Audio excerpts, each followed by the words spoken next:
அழைக்கிறார். உள்ளே பார்த்தா தோழர் ஜீவா இருக்கிறார். அப்படியே எஸ்எஸ்ஆருக்கு ஒரே அதிர்ச்சி. பிறகு அண்ணா குறிப்பிட்டார், தோழர் ஜீவா அவர்கள் குறித்து நான் எழுத ஆரம்பித்தால் அரசுக்கு என் மேல் சந்தேகம் வரும்.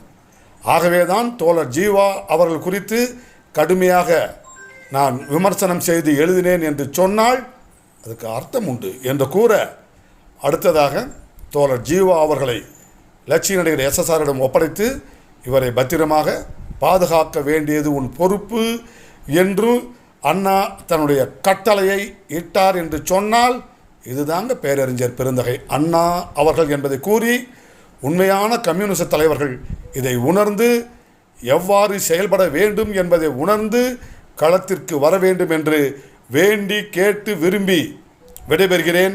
நன்றி, வணக்கம். வாழ்க தமிழ், வெல்க தமிழ், வெல்க